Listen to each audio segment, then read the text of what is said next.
Ben and Arthur is an indie movie from 2002, written and directed by a guy named Sam Mraovich. I might be pronouncing that wrong. And it's a physical manifestation of Poe's law. I've never seen more textbook examples of all the negative stereotypes of low-budget filmmaking, but it can be so over the top that at times it almost feels like it's an intentional parody. The movie literally starts off with a series of intro credits that credit the same guy 11 times, in the exact same way as the Joke movie from Mr. Bean's Holiday. It also uses classical music that's so amazingly unfitting. Just listen.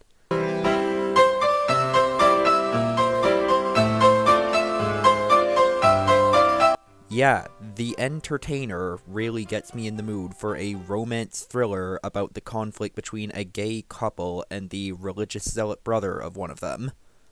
The actual movie begins with a phone call between the title characters, Ben and Arthur. Hello. Arthur, did you find out yet? No, I didn't find out. The TV just broke. Gonna say straight away, the acting and technical stuff are both consistently terrible throughout the movie.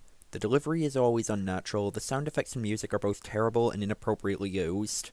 They said yes! Somehow the prop design sucks, even though there's nothing so outlandish that they couldn't easily get a hold of a real version of whatever object it represents.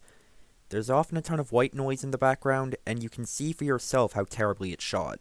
It'd be redundant if I pointed these things out every time they showed up, so in any given scene that I'm talking about, just assume that those aspects are bad.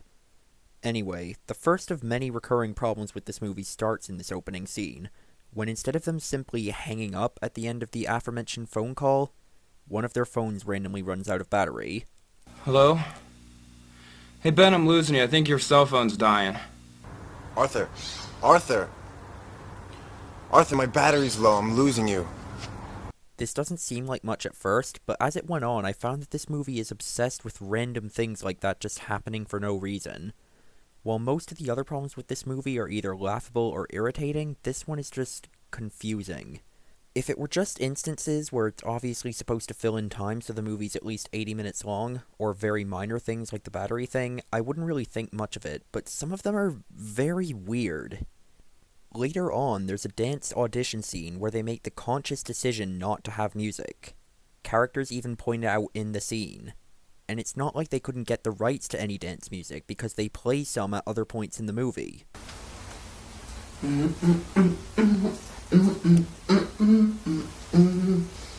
Why?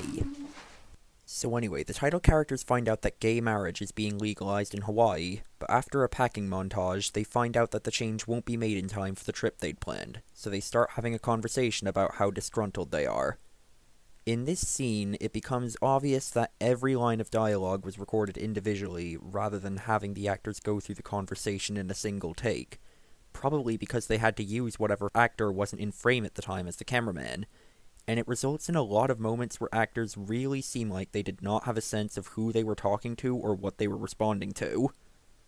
It's especially noticeable in this moment where Arthur was obviously supposed to yell over Ben and interrupt him, but Ben just sort of stops talking well before Arthur says anything.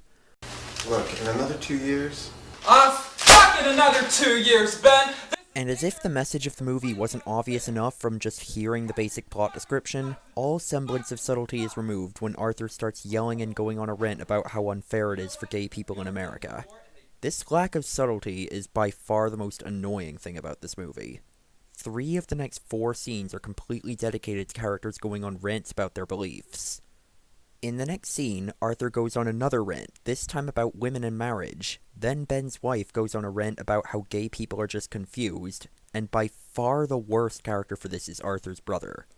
Literally, the instant he's introduced, he starts going on about how he's religious and anti-gay, and he hates his brother for being gay. So Arthur, have you finally accepted and found the Lord Jesus Christ as your Savior and finally freed yourself from these demons?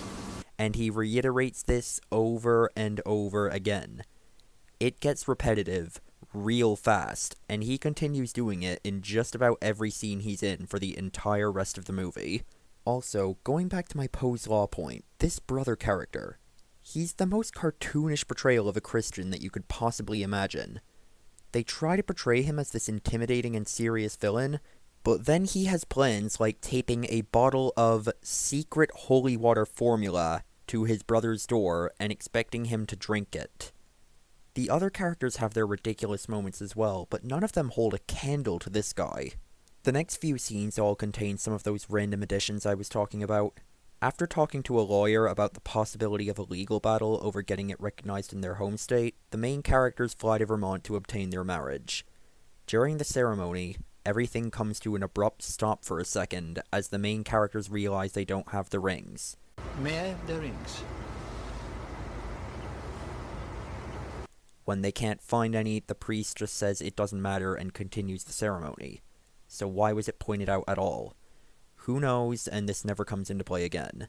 After they return to California, the lawyer says that they found a loophole, which means there won't be a legal battle in getting their marriage recognized. Wow, how convenient, and no legal troubles are ever brought up again.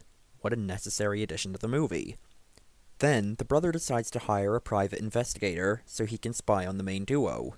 But for some reason, when the PI shows up, he says that he's actually just the PI's assistant. Think this matters or comes into play at all? Well, think again.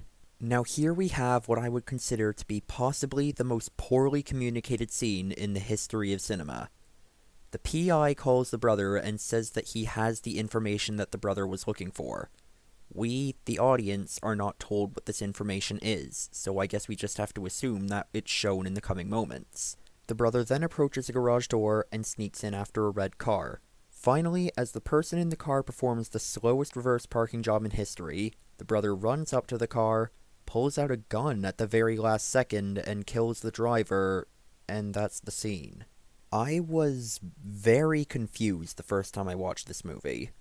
I had no idea what had just happened in this scene or why it was shown.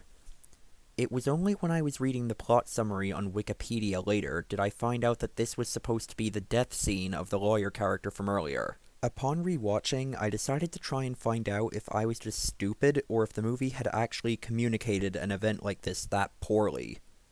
I paid very close attention, but there's no point where the brother's intention or where he is stated.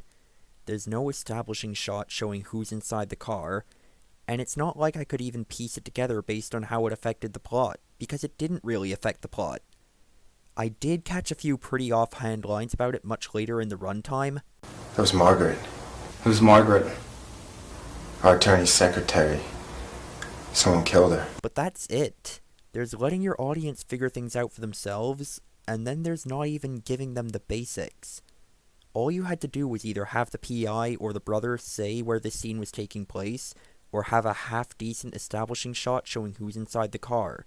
If they'd done either of those things, it wouldn't have fixed everything about the scene. It's still poorly shot and choreographed, and it still would have had terrible sound design and very unfitting music.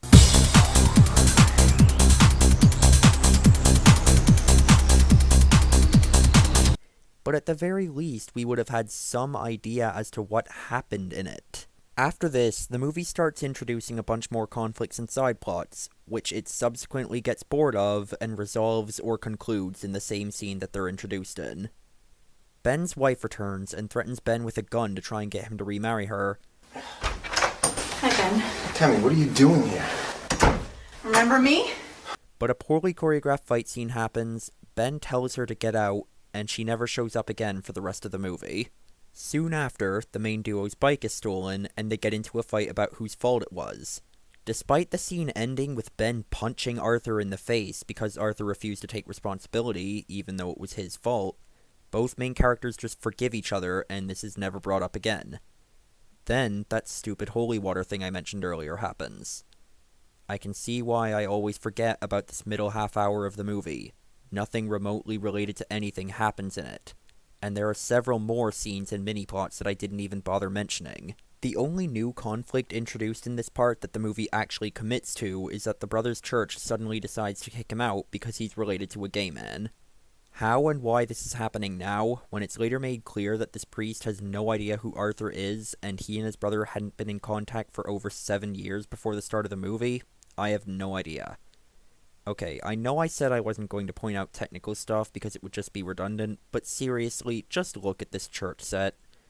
Even if one were to ignore the papier-mâché window and cardboard cross in the background, you seriously couldn't even get a half-decent picture of Jesus? this movie was made in the 2000s. Google was an option at this point, but instead they use what looks like a child's crayon drawing. When the brother confronts Arthur about how him being gay got him thrown out of the church, he also admits that he hired a PI and can't believe that he's running a porn shop, which I guess Arthur is doing now. Arthur's immediate response is to hand the brother a dildo and tell him to shove it up his ass. Yeah, that whole Poe's Law thing definitely didn't only apply to the brother, it just applied to him the most. Arthur decides that he's going to do some snooping himself, and breaks into his brother's apartment to plant an eavesdropping device in his phone, but his brother arrives home while he's doing this. The brother threatens him with a gun, and this confrontation contains probably the most bizarre, randomly thrown in detail in the entire movie. And this little puppy is the same one I use to kill that little friend of yours when you were little. While completely pointless and often annoying from a viewer's perspective, it wasn't too jarring when characters just accepted the missing ring thing, or the PI randomly being the PI's assistant, or even the lack of music in that audition scene, and moved on. But the brother confessing that he murdered one of Arthur's friends when they were younger. You'd really think that a detail like this would have some kind of effect on the plot, or at least trigger some kind of reaction in Arthur, but it's never mentioned again, not even within this scene. So Arthur uses the eavesdropping device to find out that his brother is planning on killing him and Ben, and that a priest at the cardboard church is helping him, and the rest of the movie from there is just characters murdering each other.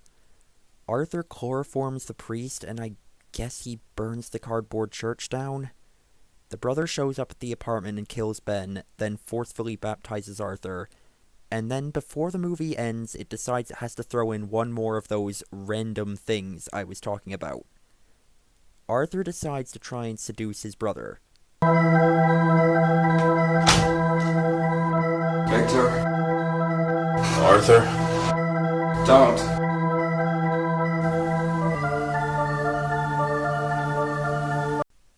I wish I was kidding. I think they were trying to imply that the brother, or that Arthur thought the brother, had repressed homosexual thoughts.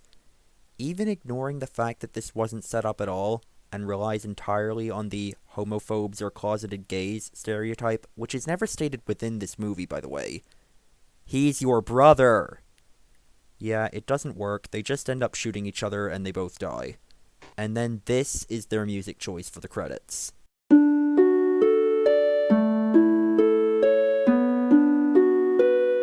However frustrating and jarring it can be at a few points, I'd definitely say that this movie falls under funny bad. Rarely have I seen anything so stupid. It comes across like they took the script for a comedy and delivered it completely straight, and it's actually pretty hilarious at times. Honestly, I kind of recommend this one, which is certainly far more than I can say for Zapped.